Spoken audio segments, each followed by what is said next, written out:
Hello, welcome to the Economic Cast. Today we'll be talking about the impact of the 2008 market crash and it had on the economy. Not only the direct cause, instead we will focus on what caused the crash, the long-lasting impact of the crash in comparison to other major market crashes, and predictions for when another crash will occur based on past crashes. Brought in a friend of mine to talk about all of these ideas. Hi, my name is Maximus Gehring, and I have a background in economics. I'm really excited to discuss economics with Nana today. Great. Now, let's talk about what the 2008 market crash is. Even though happened during my life, it happened when I was very young.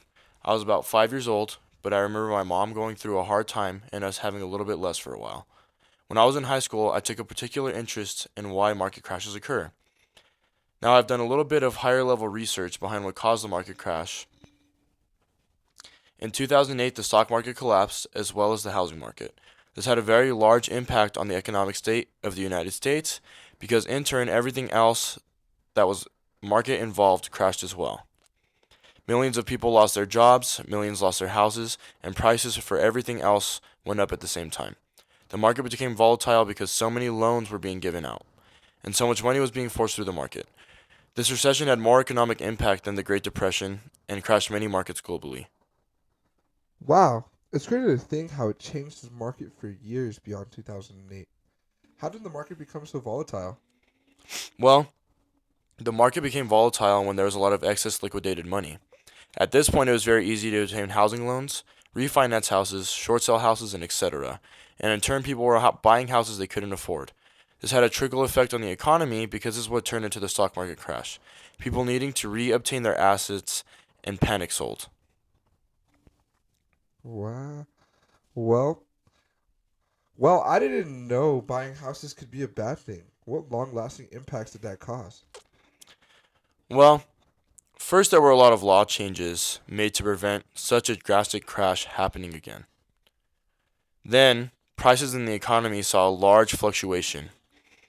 Luxury items dropped in price significantly because no one was able to afford them at that point, while everyday items such as food and gas stayed at a much higher price than usual. This effect lasted for up to 5 years after the crash, depending on the item. A lot of people also struggled to get jobs, return to their old jobs, or find jobs in general. The people who lost their homes struggled to get back on their feet, and some took many, many years to buy another house. The economy stayed in a bubble for 2 years from 2008 to 2010 just to recover back to a functioning state. It's crazy to think that we never came back from something so catastrophic. Why this just in the United States? No, as I stated earlier, it had a global impact. Oh, my bad. How was it global? Well, the market didn't only crash in the US. Markets in Europe crashed as well, and a lot of markets all over the world. This put a large halt on global trade because the two biggest investors in foreign affairs had fallen off the edge and could no longer support trade due to their financial situation. This had a large effect on other countries' ability to generate income. This left a lot of other countries in a sticky situation because their import had a halt as well. Well, I know this wasn't the first market crash in history. You know, there was the Great Depression in 1987, etc. What I want to know is if this was the most recent crash. No, actually, the most recent crash occurred due to COVID 19, and we're still feeling the effects of the crash today.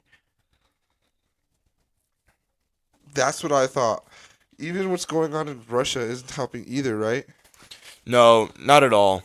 But that recency is what's furthering the downfall of the economy. However, even without COVID, we were due for a collapse by 2022, anyways. The impact this collapse has on the economy is not quite measurable yet either, so we don't know how long it'll last. Wow. When do you think another collapse will occur?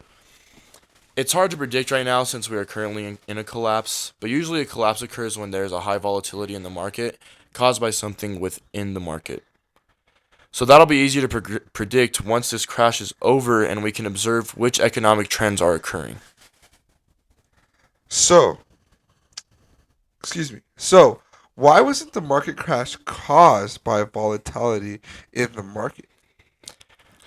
Before the crash, the market was still volatile, but the pandemic caused the collapse this time. Um, this is an instance called a Black Dove occurrence, and it happens when something unexpected causes a worldwide phenomenon. This is similar to the Spanish flu happening at the same time as World War One. Wow, that's really interesting. I think so too. But sadly, that's all there is to talk about today, and we will see you all in the next economics cast. Thank you. Cool. Those are both